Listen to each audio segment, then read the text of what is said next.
Vamos logo falar sobre dispensacionalismo, porque vocês vivem me pedindo pra falar disso, e eu tô enrolando já deve fazer uns anos já. Seja muito bem-vindo ao 2D de Teologia, eu sou Iago Martins, você tá no meu escritório, e o vídeo de hoje vai iniciar uma série de vídeos pra explicar como é que eu interpreto a questão do dispensacionalismo, quais são as minhas crenças, minhas descrenças, no que é que eu concordo, no que é que eu discordo. Iago, mas você não é reformado? Nossa, mas o movimento reformado no Brasil é tudo, tem que ser reformado, se não for reformado, se não crê na doutrina aliancista, não presta. Será que é isso mesmo? A gente vai falar disso em uma série que se propõe bem expositiva. Foi o que eu fiz? Peguei o melhor material que resume a minha interpretação sobre dispensacionalismo, que é esse livro aqui do Darrell Bock, junto com Craig Blazing, é o Progressive Dispensationalism. A minha visão de dispensacionalismo é essa, dispensacionalismo progressivo. Nossa, Iago, livrinho em inglês? Não se preocupe, não priemos cânico, porque nós temos esse livro em português, certo? Dispensacionalismo progressivo, publicado pela Concílio, certo? Esse livro tá já na segunda edição em parceria com o Sibima, o Seminário de Estudo Bíblico Maranata, onde eu me formei. Inclusive, eu falei com o pessoal da Concílio e eles estão patrocinando esse vídeo e a série de vídeos aqui. Então, você vai ter um cupomzinho de desconto pra comprar esse livro se você tiver interesse. É só ir no link aqui na descrição, usar o cupom que tá aparecendo aí na sua tela e você vai ter esse descontinho maravilhoso aí pra você comprar a versão em português desse livro, que inclusive eu participei do processo de revisão da tradução dele e tal, ó.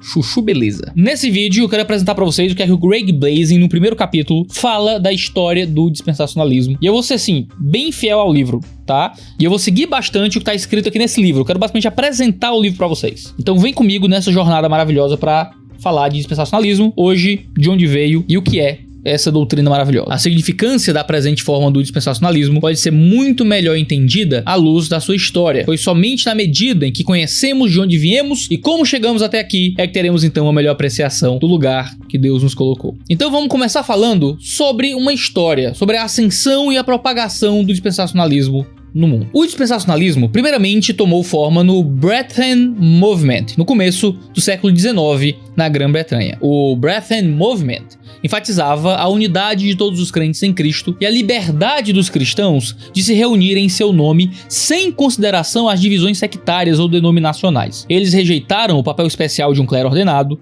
que perpetuou tais divisões eclesiásticas, e enfatizaram, ao invés disso, os dons espirituais de crentes comuns e a sua liberdade sob a orientação do Espírito Santo para ensinarem e admoestarem uns aos outros a partir das Sagradas Escrituras. Ao reforçar a integridade e a responsabilidade dos cristãos leigos, o Brethranismo, como ficou conhecido, testemunhou um surto de interesse no estudo bíblico e nas devoções particulares. O movimento gerou um grande volume de literatura devocional e de exposição de textos bíblicos, levando alguns autores a se tornarem bem conhecidos, como os famosos John Nelson Darby, Benjamin Will Newton, George Muller, Samuel Tregler, William Kelly, William Trotter, Charles Henry McTosh e vários outros. Os escritos de Brethren tiveram um largo impacto no protestantismo evangélico. Isso é especialmente verdade nos Estados Unidos, onde eles influenciaram ministros muito proeminentes como D.L. Moody, James Inglis, James Hall Brooks, A.J. Gordon, J.R. Graves, C.I. Scofield e vários outros. Ainda que não seguisse Brethren no que se refere a uma rejeição radical do clero e dos ministros denominacionais, eles fundaram um novo fórum ao lado de ministros estabelecidos, os quais promoveram a experiência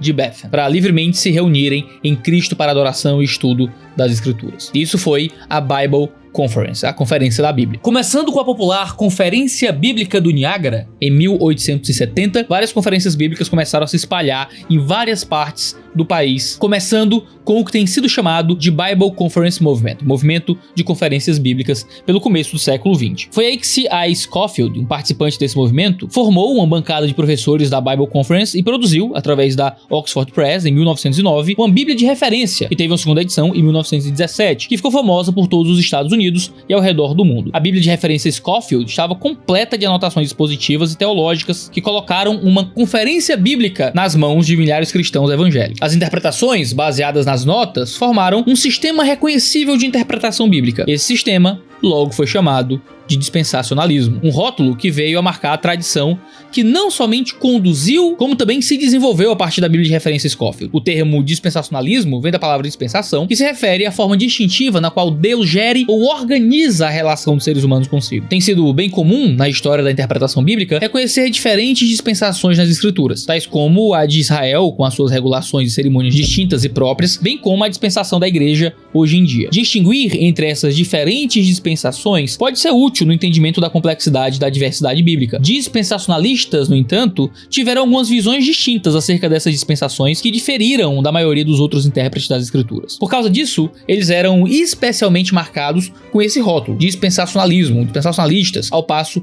que outros que se referiam a diferentes dispensações nas escrituras não o foram. Quanto a essas distinções, a gente vai tratar sobre elas nos próximos vídeos. Mas vamos lá, a história continua. Através das Bible Conference e da Bíblia de referência Scofield, o dispensacionalismo veio a caracterizar as visões e crenças de um grande círculo do evangelicalismo americano. Estava espalhado por todo o protestantismo popular. No entanto, ele foi especialmente concentrado nos círculos presbiterianos, batistas e congregacionais. Quando a luta entre fundamentalistas e modernistas veio à tona, dispensacionalistas foram achados do lado fundamentalista, com sua ênfase evangélico-ecumênica, contribuindo para que houvesse coesão no movimento fundamentalista. Como os fundamentalistas passaram a estabelecer novas igrejas e novas denominações em relação ao controle modernista das igrejas tradicionais, dispensacionalistas vieram a caracterizar alguns desses grupos resultantes quase que completamente. Esses incluíam, por exemplo, The General Association of Regular Baptist Churches, de onde vem a minha própria igreja, a Igreja Batista Regular no Brasil, The Conservative Baptist Association, The Fellowship of Grace Brethren Churches e a The Independent Fundamentalist Church of America. Algumas das escolas associadas com essas igrejas se tornaram bem conhecidas por ensinar o dispensacionalismo. A igreja, de onde eu faço parte, por exemplo, é dispensacionalista. Entre elas, você tem o Grace College e você tem o Grace Theological Seminary. Você tem o Northwestern College, o Grand Rapids Baptist Seminary, o Western Conservative Baptist Seminary, agora o Western Seminary. O dispensacionalismo também foi ensinado, e ainda que não exclusivamente, no Denver Seminary, o antigo Denver Conservative Baptist Seminary, e com o passar dos anos, algumas dessas escolas se tornaram mais conscientemente evangelicais do que estritamente fundamentalistas. E o dispensacionalismo que elas ensinavam também sofreu as mais variadas mudanças. O dispensacionalismo também foi bem representado em outras denominações, tais como a Evangelical Free Church of America. Teólogos dispensacionalistas ensinaram no Trinity College e no Trinity Evangelical Divinity School. A Christian and Missionary Alliance, a tradição Holiness, advogou visões dispensacionalistas, e o dispensacionalismo também impactou igrejas pentecostais e carismáticas. Várias escolas bíblicas, institutos, faculdades e seminários ensinaram o dispensacionalismo. Se você pensar no Moody Bible Institute, fundado através do ministério do revivalista D.L. Moody, você tem um exemplo muito conhecido. O Bible Institute of Los Angeles, fundado no modelo do Moody, agora chamado de Biola University, que inclui a Talbot School of Theology, é outro exemplo notável. O Philadelphia College of Bible e o Dallas Theological Seminary, meu sonho de consumo, foram produtos diretos do movimento Bible Conference. E graduados do Dallas Seminary têm composto muitas das outras faculdades e escolas dispensacionalistas citadas anteriormente. E, inclusive, fundaram outras, como o Utnoma Bible College, Biblical Seminary e o William Tyndale, antigo Detroit Bible College. Não somente os graduados dessas escolas ministraram nas associações e denominações que eu mencionei aqui, inclusive algumas igrejas muito importantes, mas estabeleceram e pastorearam um bom número de Bible Churches independentes, de forma que o movimento Bible Church reflete uma exposição bem dispensacional das escrituras na maioria das vezes. Nesse sentido, a transmissão midiática ajudou a destacar os ministérios de pastores proeminentes, alguns do qual ensinam visões bem dispensacionalistas. Entre eles, para nomear